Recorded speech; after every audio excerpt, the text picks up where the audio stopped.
이 엘리자벳의 친척 중에 예수님의 어머니 마리아가 있었습니다. 그 마리아가 하나님으로부터 예수님을 잉태하게 될 것이라는 계시를 받은 다음에 엘리자벳을 찾아갑니다. 엘리자벳을 만나게 되는데 엘리자벳 뱃속에는 이미 세례 요한이 잉태되어 있었어요. 근데 이 뱃속에 있는 세례 요한이 마리아를 보자마자 너무 기뻤던 거예요. 그래서 뭐 엘리자벳 뱃속에서 엄청난 태동을 합니다. 발길질하는 거예요. 너무 기뻤어. 그 얘기를 엘리자벳이 마리아에게 합니다. 내 뱃속에 있는 아기가 너를 보고 너무 기뻐한다. 그래서 세례 요한은 뱃속에 있을 때부터 성령 충만한 자였고 뱃속에 있을 때부터 예수 그리스도를 대망한 자였습니다. 누가복음 1장 44절을 한번 읽어보겠습니다. 누가복음 1장 44절 보라 내 문안하는 소리가 내 귀에 들릴 때에 아이가 내 복중에서 기쁨으로 뛰놀았도다. 이 세례 요한은 뱃속에 있을 때부터 범상한 인물이 아니었습니다. 그 다음에 누가복음 1장 57절 80절에서 세례 요한의 출생에 대해서 기록하고 있고 누가복음 1장 80절에 이런 말씀이 있습니다. 1장 80절 읽어보겠습니다. 시작. 아이가 자라며 심령이 강하여지며 이스라엘에게 나타나는 날까지 빈들에 있느니라. 그래서 이 세례 요한은 예수님의 이 오심을 외치기 위해서 광야에서 어릴 때부터 훈련을 받은 자였습니다. 그래서 이 세례 요한이 얼마나 대단한 인물이냐면 우리 구약의 마지막 성경인 말라기서에도 이 세례 요한에 대해서 예언하고 있습니다. 말라기 우리 4장 5절을 읽어보겠습니다. 말라기 4장 5절에 보면 보라 여호와의 크고 두려운 날이 이르기 전에 내가 선지자 엘리야를 너에게 보내리니. 여기서 말하는 선지자 엘리야가 바로 세례 요한입니다. 물론 그보다 몇백 년 전에 엘리야는 천국으로 갔습니다. 그러나 엘리야와 같은 큰 선지자를 예언자를 내가 보내겠다. 말라기 선지자가 그렇게 예언을 합니다. 그 엘리야와 같은 존재가 세례 요한입니다. 예수님께서도 이 세례 요한을 굉장히 높게 평가하셨습니다. 예수님께서는 이 세례 요한을 마지막 선지자라고 얘기했습니다. 구약의 마지막 선지자, 위대한 선지자로 그를 인정했습니다. 율법과 선지자는 누가복음 16장 16절에 이런 말씀이 있습니다. 율법과 선지자는 요한의 때까지요. 그 후부터는 하나님 나라의 복음이 전파되어. 그러니까 하나님 나라의 복음이 전파되기 전에 하나님 나라의 복음은 예수 그리스도를 통해서 시작되는데 그 복음이 있기 전까지 예언자의 시대, 선지자의 시대에 있어서 가장 큰 선지자가 세례 요한이다. 예수님께서 그렇게 평가하셨습니다. 그래서 오늘 특별히 우리가 이 세례 요한을 특별히 저는 조명하기를 원합니다. 이 세례 요한에 대해서 조금만 더 살펴보면 이 세례 요한이 이 땅에 와서 예수님의 사역 전에 그가 했던 큰 메시지가 메시지 핵심이 두 가지가 있습니다. 첫째는 회개하라. 사람들에게 회개를 촉구했습니다. 예수님이 곧 오실 건데 메시아 곧 오실 건데 그 메시아가 오시기 전에 너희의 모든 죄를 회개하라. 회개가 필요하다. 그래서 그들에게 회개를 독촉하고 그들에게 회개의 세례를 주었습니다. 두 번째는 하나님의 아들 메시아가 올 것이다. 메시아가 온다. 나는 메시아가 아니다. 그러나 메시아가 온다. 그분을 고대하고 기다려라. 얼마든지 기대해도 좋다. 그 메시아가 올 것이다. 그 사명을 감당한 것이 세례 요한이었습니다.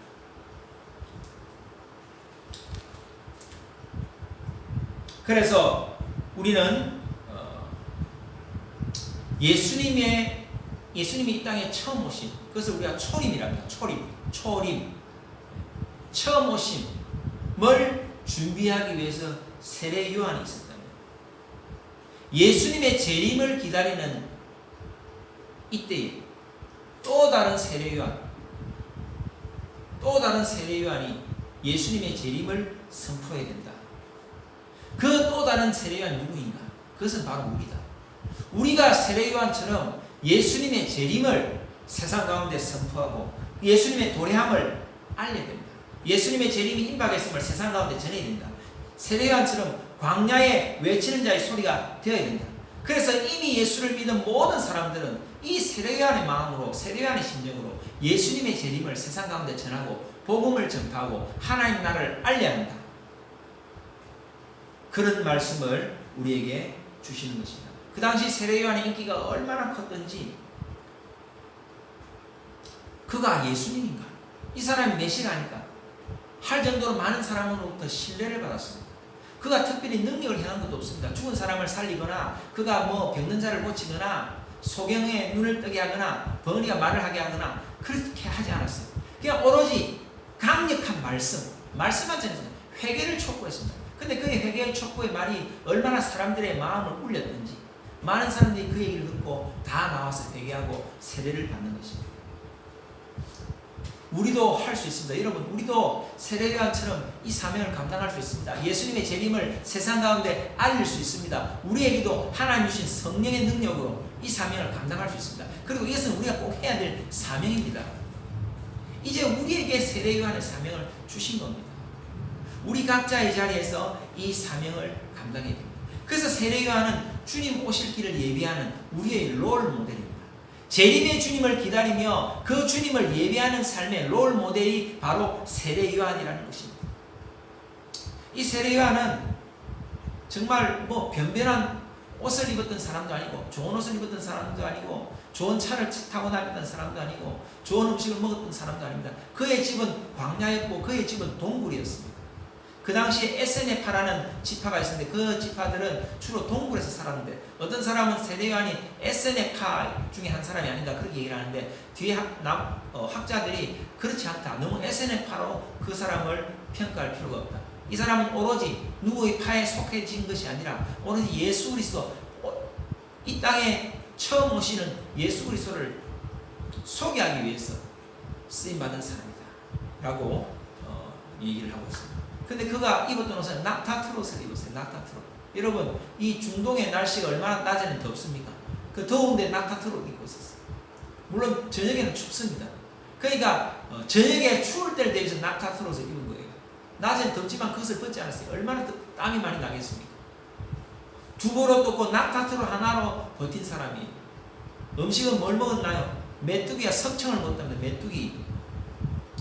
요즘이야 메뚜기가 뭐 건강식이라고 인기가 있지만 그 당시에는 가장 가난한 사람들이 먹던 게 메뚜기입니다. 사람들에게 뭐 음식을 달라 이렇게 할 필요 자급자족 할 수 있는 게 메뚜기예요. 그래서 메뚜기 먹었던 거예요. 그냥 석청을 먹었으면 석청은 뭐냐면 와일드 허니라 그래서 들에서 나는 꿀이에요. 들꿀. 그러니까 아무 뭐 길 가다가 뭐 벌집이 보면 그냥 그걸 파먹은 거예요. 그렇게 살았습니다. 그래서 이 세례요한의 삶처럼 우리가 살기 위해서는 정말 우리가 너무 먹고 사는 문제, 너무 어떤 나의 욕망을 위한 준비 이런 것을 좀 내려놓을 필요가 있다. 그렇게 생각합니다. 세례요한은 의식주 문제에 전혀 관심이 없습니다. 오로지 메시아, 이 땅에 오실 메시아 거기에만 집중하면서 하나님 나라의 복음을 전했던 것입니다. 그래서 우리도 여러분 스스로 수준을 높이시기를 바랍니다. 아, 목사님 너무 어렵습니다. 어떻게 우리가 세례요한의 삶을 살 수 있겠습니까? 여러분 그렇지 않습니다. 우리의 목표는 높여야 됩니다. 우리의 지금 현재의 모습은 낮지만 우리의 목표는 높아야 됩니다. 저 높은 곳을 향하여. 그래서 세례요한의 삶, 세례요한의 그 마음 거기까지 우리의 수준을 높여가야 됩니다. 이 마지막 시대는 먼저 믿은 우리가 세례요한의 삶을 살아야 한다. 그런 말씀을 드립니다. 오늘 본문을 통해서 좀 더 세례요한을 살펴보기를 원합니다. 2절을 한번 읽어보세요. 2절 시작. 안나스와 가야바는 대제사장으로 있었다. 바로 그 무렵 하나님의 말씀이 광야에 있는 사가랴의 아들 요한에게 들려왔다. 그 당시에 종교적 지도자는 안나스와 가야바입니다.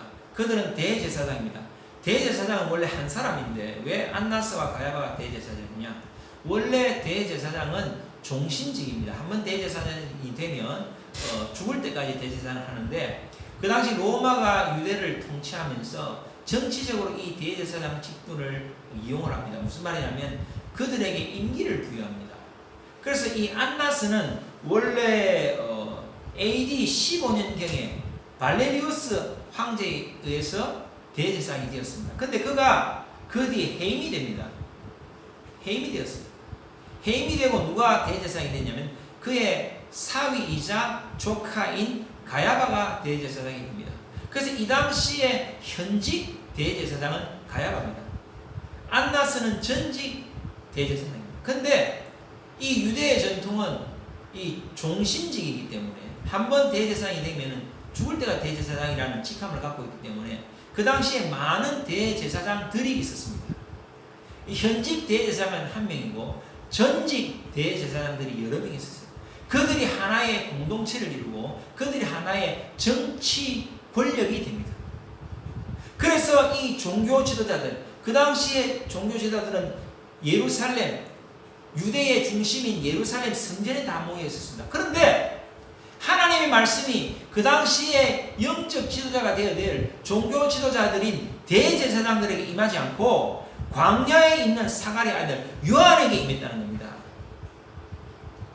왜냐하면 이미 그들은 부패해 있었습니다. 이미 그들은 정치 세력화되어 있었습니다. 그래서 하나님의 말씀을 받을 수도 없고 들을 수도 없고 들었다 한들 그것이 작동될 수 없습니다. 그들을 통해서 하나님께서 일하실 수 없었기 때문에 이미 그들은 부패했고 그들은 악했기 때문에 그래서 하나님께서 세례 요한을 들어서 사용하십니다. 세례 요한은 제도권 사역자가 아닙니다. 그리고 그가 하나님의 말씀을 받고 외친 곳은 광야입니다. 광야에서 외쳤습니다. 광야에 사람이 있습니까? 그러나 광야에서 그가 외쳤던 그 울림이 메아리를 치고 그 중심부까지 울려놨던 것입니다. 그래서 많은 사람들이 광야로 와서 세례 요한의 그 설교를 듣고 말씀을 듣고 그에게 회개의 세례를 받게 되는 것이었습니다. 여러분, 이 시대도 마찬가지입니다. 하나님은 진정 하나님을 기다리고 예수님의 재림을 대망하는 사람에게 하나님의 말씀을 들려주십니다. 목사라고 해서 다 들려주시는 게 아니에요. 평신도인 여러분도 들을 수 있습니다. 정말 하나님을 사랑하고 주님을 대망하는 사람에게 하나님께서 그의 말씀을 들려주십니다. 역사는 여러분 중심에서 이루어지는 게 아닙니다. 중심에서 무엇이 이루어지는 것 같지만 중심은 정치 세력이 작동하기 때문에 거기서 새로운 역사가 이루어질 수 없습니다. 부패만 있을 뿐이고 거기에는 고인물과 같이 새로운 것이 일어날 수 없습니다. 하나님의 역사는 변방에서 일어납니다. 하나님의 역사는 광야에서 시작됩니다. 하나님께서 광야에서 모세를 부르셨습니다. 세계 역사도 마찬가지입니다. 징기스칸은 몽골 초원에서 몽골 제국을 시작했습니다. 몽골 제국이 시작됐습니다. 만주벌판에서 누르하치가 청나라를 일으켰습니다. 여러분 스스로가 광야에 있다고 낙심할 필요가 없습니다. 하나님은 광야에서 역사를 시작하십니다. 여러분 요즘 유럽에 있는 교회들, 유럽에 있는 큰 교회들, 유럽의 교회가 쇠퇴했다가 또 이렇게 다시 이렇게 새롭게 일어나고 있는데 그 유럽의 교회를 부흥시키고 있는 그 주역들이 아프리카 출신 목사들입니다. 아프리카 출신 흑인들, 아프리카 그 변방에서 복음을 들은 그들이 지금 유럽의 교회를 일으키고 있습니다. 그래서 모든 역사는 변방에서 광야에서 시작됩니다. 여러분의 삶이 광야에 있다고 낙심하거나 여러분 스스로 낮은 자로 생각할 필요 없습니다. 하나님께서는 세례 요한을 광야에서 부르셨습니다. 그 광야에 있던 세례 요한에게 하나님의 말씀을 들려주셨습니다. 여러분 하나님을 대망하시고 다시 오신 예수님을 바라보시면 하나님의 말씀이 여러분에게 임합니다. 그래서 여러분들이 세례 요한의 삶을 살 수 있는 것입니다. 두 번째로 세례 요한에게 회개를 얘기했습니다. 3절을 읽어보겠습니다. 3절 말씀 시작. 요한은 요단강 부근의 여러 지방을 다니며 죄를 용서받게 하려고 회개의 세례를 전파하였다. 회개를 얘기했습니다. 사실은 회개를 다른 사람이 얘기하기 참 쉽지가 않습니다. 굉장히 부담이 됩니다. 심지어는 목사들도 성도들에게 회개하시오. 참 이렇게 부담이 될 때가 많습니다. 회개의 설교가 부담스럽다고 제가 지난주에 말씀드렸죠. 그런데 이 세례 요한은 이 부담스러운 얘기를 가감없이 얘기합니다. 분명하게 얘기합니다. 왜? 회개해야 그들이 살 수 있기 때문에.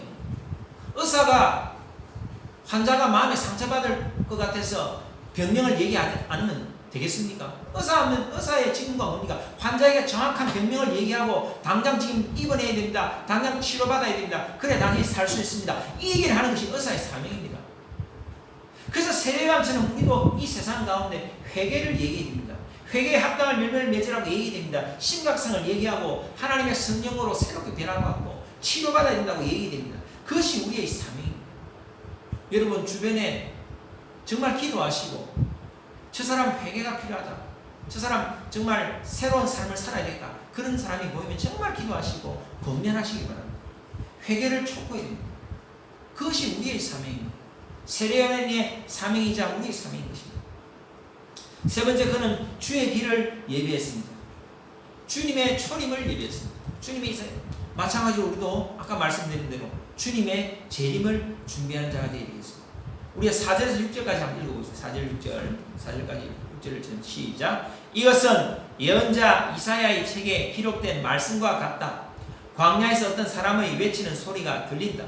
너희는 주를 위해 길을 준비하라. 그의 길을 곧게 하라. 모든 골짜기가 메워지고 모든 산이 낮아질 것이며 굽은 길이 곧아지고 험한 길이 평평해지며 모든 사람이 하나님의 구원을 볼 것이다. 그래서 이 세례 요한의 이 사명은 이미 선지자 이사야를 통해서 예언이 된 것입니다. 구약에 이미 예언이 되어 있습니다. 왕의 길을, 주의 길을 위해 준비하라. 그러니까 세례 요한은 예수님이 오실 길을 준비한 자입니다. 그다음 이 유대 지방에 우리가 지형을 이해할 필요가 있습니다. 주의 길을 준비한다는 말은 과거 이스라엘 백성들이 바벨론의 식민지가 되었다가 그들이 자유를 얻어서 다시 이스라엘로 돌아오게 되는 그 길이 있는데 그 길이 광야길입니다. 이 광야길은 뭐냐면 시리아의 사막을 통과해야 됩니다. 이 시리아의 사막길은 어떤 길이냐면 막 굽은 길도 있고 그 다음에 패인 길도 있고 골짜기도 있고 그 다음에 높은 산도 있고 언덕도 있고 그런 길이 좋잖아요. 그래서 왕이 어떤 길을 가기 전에는 그 왕보다 먼저 앞서서 왕의 사자가 길을 비켜라, 길을 넓혀라, 길을 준비하라 이렇게 외치는 일이 있었습니다. 그러니까 예수님의 오실 길을 미리 준비하고 그 길을 예비하도록 준비된 자가 세례 요한이라는 것입니다. 그래서 여기 보면 그의 길을 곧게 하라. 골짜기가 메워지고 모든 산이 낮아지고 산이 낮아진다는 것은 교만한 죄악들이 없어지고 교만한 자가 겸손해져야 된다는 그것을 말합니다. 그 다음에 골짜기가 메워진다는 것은 낮은 골짜기라는 것은 전혀 하나님에 대해 관심도 없고 도덕적 종교적으로 떨어져서 타락한 그런 사람들의 그 타락한 마음들이 다시 한번 회개를 통해서 다시 한번 정상적인 자리로 올라와야 된다. 그것을 말합니다. 그 다음에 굽은 길이라는 것은 삐뚤어진 인간의 마음을 얘기합니다. 예수 그리스도가 오기 전에 삐뚤어진 너희들의 마음이 곧은 마음으로 바뀌어야 된다. 험한 길이 평평해지고 험하다는 말은 뭐냐면 모든 죄악이 모여있는 곳을 험하다는 겁니다. 이게 험하다는 의미는 그런 의미가 있습니다. 모든 죄악이 모여있는 그러한 곳들이 모든 죄악들이 없어지고 그것이 왕이 올 수 있는 예수 그리스도가 올 수 있는 길로 변화되어야 된다. 그것을 말하고 있는 것입니다. 그래서 하나님의 말씀을 이 세례 요한이 가감없이 전했는데요. 7절을 한번 읽어보세요. 7절. 얼마나 가감없이 강하게 전했는지 7절을 한번 읽어보세요. 7절 시작. 요한은 세례받으러 나오는 사람들을 이렇게 꾸짖었다. 독사의 자식들아, 누가 너희들어 앞으로 내릴 하나님의 무서운 벌을 피하라고 했느냐? 세례받으러 오는 사람들에게 독사의 자식들이라고 소리를 칩니다. 이 독사라는 것은 마귀를 상징합니다. 이 마귀 새끼들, 마귀의 자식들아 이렇게 책망하는 겁니다. 모든 회개하러 왔는데 왜 그 사람들 세례받으러 왔는데 왜 그 사람들 책망합니까? 이 세례받으러 온 사람들 중에 몇몇 사람들은 그 마음에 정말 회개할 마음이 없이 겉으로만 세례받으러 왔던 사람들이 많았습니다. 그런 사람들이 있었다는 거예요. 구체적으로 마태복음과 요한복음에는 이 독사의 자식들이라는 욕을 들은 사람들이 대제사장들과 바리새인과 서기관들이었다고, 사두개인이었다고 얘기합니다. 그들에게 독사의 자식들아. 누가복음에는 누구라고 특별히 특정지어 얘기하지는 않습니다. 그러니까 남들이 다 세례를 받으니까 나도 세례를 받아야 되겠다. 뭔가 세례 받으면 뭔가 있어 보이고 세례 받으면 뭔가 경건한 사람이라고 인정받으니까 나도 세례를 받아야지. 마음에는 전혀 회개할 마음도 없고 과거의 습관을 버릴 생각도 없으면서 그냥 겉으로만 회개를 받는 거예요. 그 사람들에 대해서 세례 요한이 외치는 겁니다. 독사의 자식들아, 너희들은 진정한 회개가 없다. 진정한 회개 없이 왜 이 세례를 받으려고 하느냐? 이렇게 세례받는다고 해서 너희들이 정말 구원을 받을 줄 아느냐? 이렇게 얘기하는 것입니다.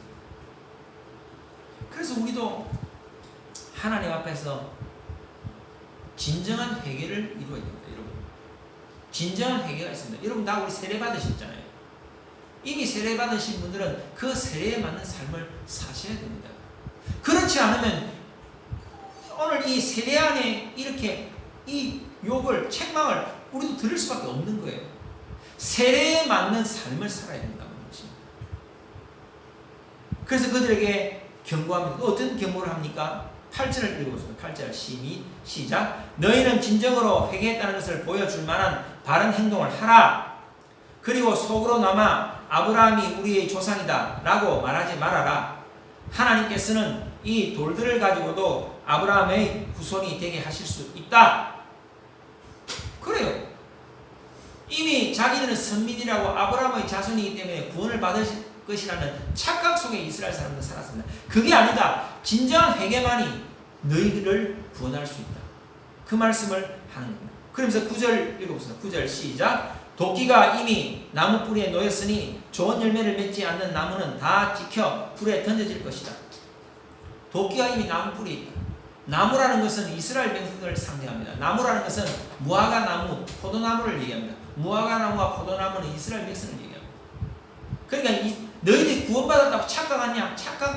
착각한다. 착각이다. 도끼가 이미 나무 뿌리에 놓였다. 진정한 회개가 없다면 그 도끼가 너희의 뿌리를 찍어낼 것이다. 그렇게 얘기합니다. 그러니까 사람들이 물어봅니다. 정말 우리가 회개하기를 원합니다. 우리가 회개하고 난 다음에 어떤 삶을 살아야 됩니까? 물어봅니다. 10절 한번 읽어봅니다. 10절 시작. 사람들이 요한에게 그렇다면 우리가 어떻게 해야 되겠습니까? 하고 물었다. 11절부터 계속 읽어봅시다. 시작. 그래서 요한은 그들에게 옷을 두 벌 가진 사람은 없는 사람과 나누어 갖고 먹을 것도 그와 같이 나누어 먹어야 한다 하고 대답하였다. 12절 세무원들도 세례를 받으러 와서 요한에게 선생님 우리는 무엇을 해야 합니까? 하고 묻자 요한은 그들에게 정해진 세금 외에는 더 받지 말아라 하였다. 14절까지 읽겠습니다. 시작. 군인들도 와서 우리는 무엇을 해야 합니까? 하고 물었다. 그때 요한은 그들에게 남의 것을 강제로 빼앗거나 이유 없이 다른 사람을 고소하지 말고 자기가 받는 봉급을 만족하게 여겨라 하고 대답하였다. 그 당시에 사람들이 옷을 두 벌 가진 사람, 이 옷을 두 벌 가졌다는 말은 뭐냐면 그 당시에 유대 지방은 날씨가 낮에는 덥고 밤에는 추웠기 때문에 옷을 겹겹이 입고 있었습니다. 그래서 낮에 더울 때는 옷을 한 겹 정도 입고 나머지 옷은 이렇게 벗어 쓰고 있다가 저녁이 되면 이 옷을 여러 겹을 입습니다. 그러니까 여러 벌 옷을 입는 사람은 한 겹 옷밖에 없는, 한 벌 옷밖에 없는 사람, 밤에는 추워서 덜덜 떨 수밖에 없는 그런 사람들에게 나누어 주어라. 선행을 베풀어라. 마찬가지로 먹을 것이 넉넉한 사람, 그 당시 사람들이 한 끼밖에 못 먹었단 말이에요. 지금 우리가 세 끼를 먹지만 여러 끼를 먹을 만큼 넉넉한 식량이 있는 사람은 가난한 사람에 나누어 주어라. 사랑을 실천해라. 구제를 실천해라.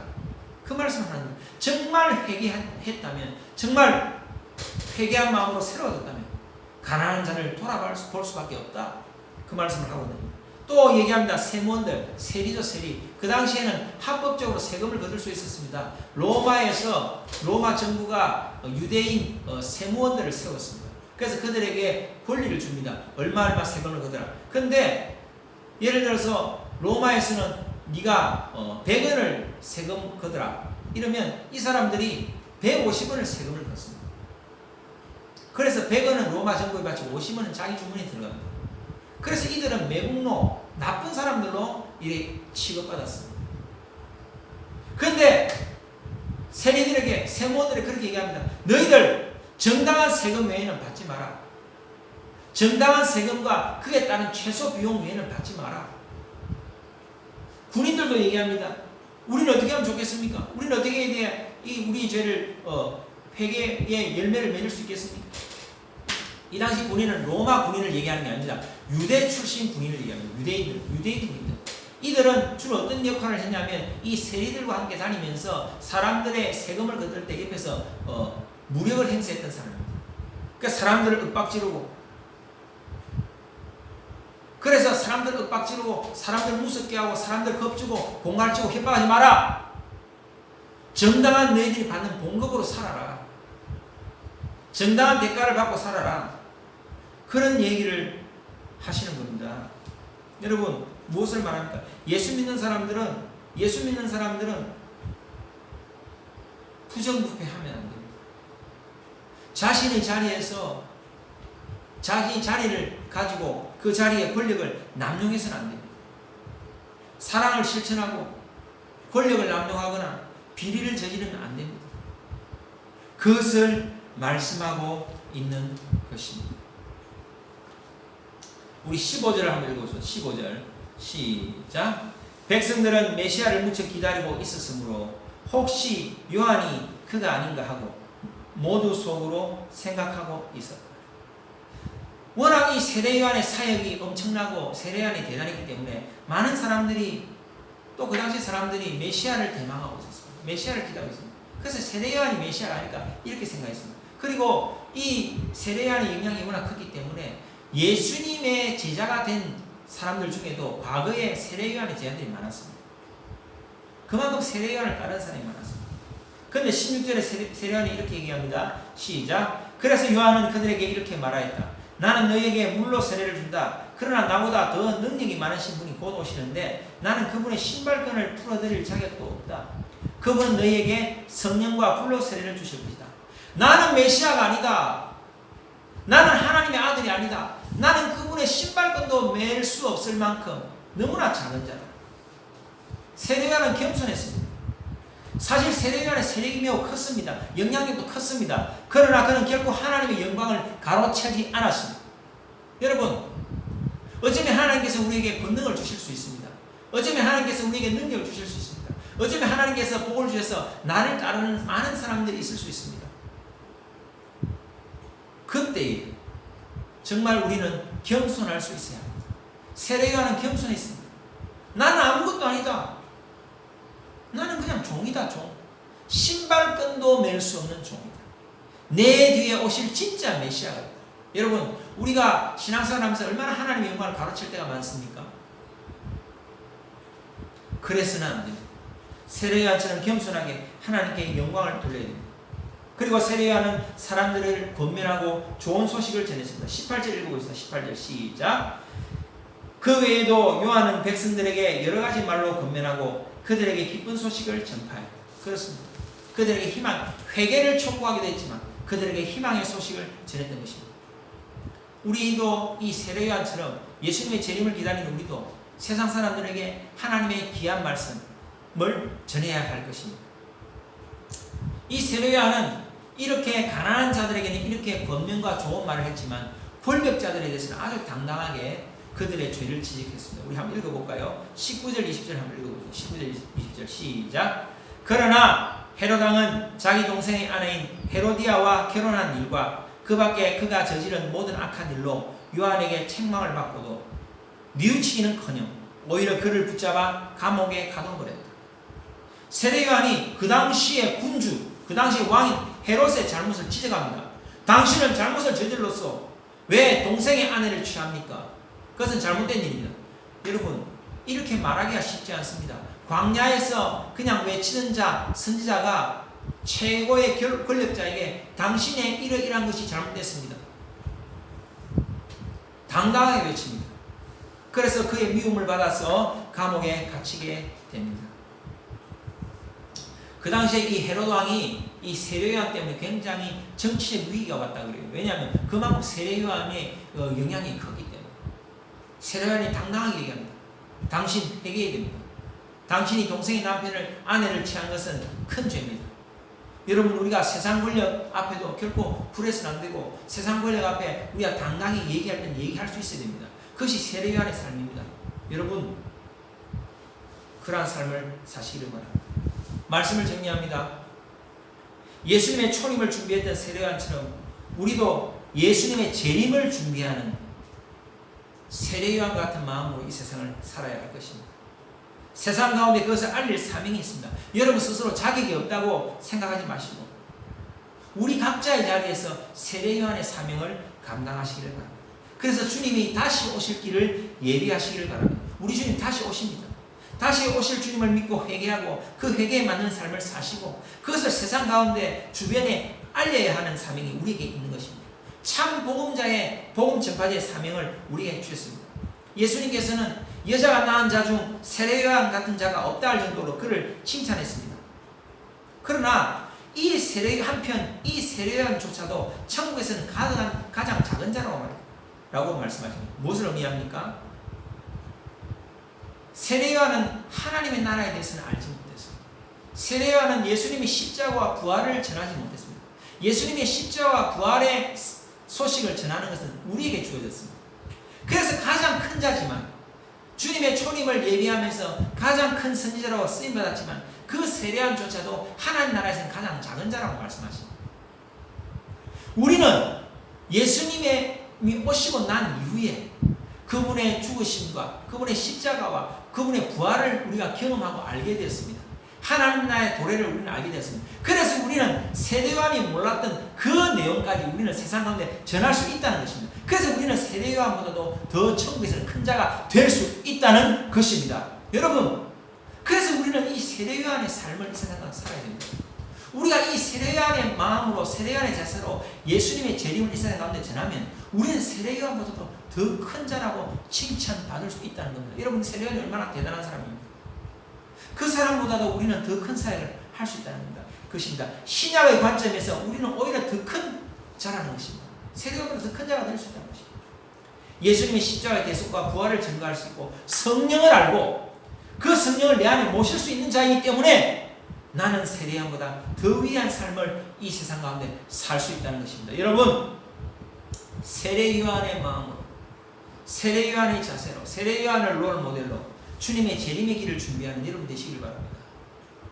그렇게 할 때에 우리는 천국에서 세례 요한보다 더 큰 자로 칭찬받을 수 있습니다. 물론 우리가 어떻게 우리의 선배, 신앙의 선배는 세례 요한을 넘어설 수 있겠습니까? 그러나 천국에서 우리가 더 큰 자로 인정받을 수 있다는 것입니다. 세례 요한의 삶을 사시길 바랍니다. 그것이 우리에게 주신 사명입니다. 그렇게 함으로써 주님의 재림을 준비하는 멋진 인생 사는 우리 구로한 그리스도의 성도들 되시기를 주님의 이름으로 축원합니다. 우리 기도하겠습니다. 주님, 세례 요한처럼 광야에 외치는 자가 되겠습니다. 하나님 나라의 소망을 두고 그것을 전하는 저희들 되게 하여 주시옵소서. 그는 의식주의에 매이지 않았습니다. 언제부턴가 우리는 너무 그것에 매여 있었습니다. 이제는 다시 오실 주님을 바라보며 사는 저희들 되게 하여 주시옵소서. 세례 요한의 심정으로 주님의 재림을 기다리는 저희들 되게 하시고 세상을 향해서 회개를 얘기하고 많은 사람들이 주께로 돌아오도록 힘쓰는 저희들 되게 하여 주시옵소서. 수많은 믿음의 성도들이